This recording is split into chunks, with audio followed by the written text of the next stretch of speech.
അനുദപിച്ച് മടങ്ങി വരിക അല്ലെങ്കിൽ മാനസാന്തരപ്പെടുക എന്ന് പറഞ്ഞത്. ഇപ്പോൾ ഈ പ്രസംഗം കേട്ട് കഴിയുമ്പം നമ്മൾ എഴുന്നേറ്റ് ഒരു കമ്മിറ്റ്മെൻറ്റ് ടൈം കൊടുത്താൽ നിങ്ങളൊക്കെ എങ്ങനെ ആയിരിക്കും?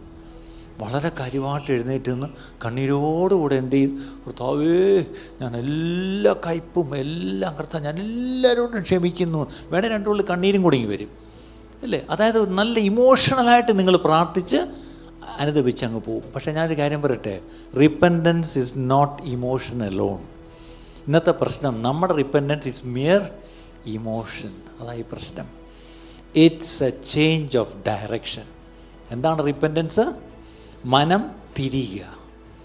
അതായത് ഇനി ആ ചെയ്ത കാര്യം ചെയ്യത്തില്ല. ലംഘനങ്ങളെ ഏറ്റുപറഞ്ഞിട്ട് പോയിട്ട് കാര്യമില്ല. എന്ത് ചെയ്യണം? നിങ്ങളുടെ പഴയ അവസ്ഥകൾ ചിലപ്പം പഴയത് തന്നെ ആയിരിക്കും. പക്ഷേ ഇനി ഞാൻ കോപിക്കത്തില്ല, ഇനി ഞാൻ കയ്പോടെ പെരുമാറത്തില്ല, ഇനി ഞാൻ അങ്ങനെ ചെയ്യത്തില്ല എന്നൊരു തീരുമാനമെടുത്തത് നടപ്പിൽ വരുത്തണം. ഇവിടെ വെച്ച് എഴുന്നേറ്റ് നിന്ന് കണ്ണീരോടുകൂടി അനുദപിച്ച് പ്രാർത്ഥിച്ച് ക്ഷമ ചോദിച്ചിട്ട് കാര്യമില്ല. അടുത്ത ആ സാഹചര്യം മുന്നിൽ വരുമ്പോൾ, ആ വ്യക്തി മുന്നിൽ വരുമ്പോൾ അല്ലേ, അവിടെ എന്ത് ചെയ്യണം?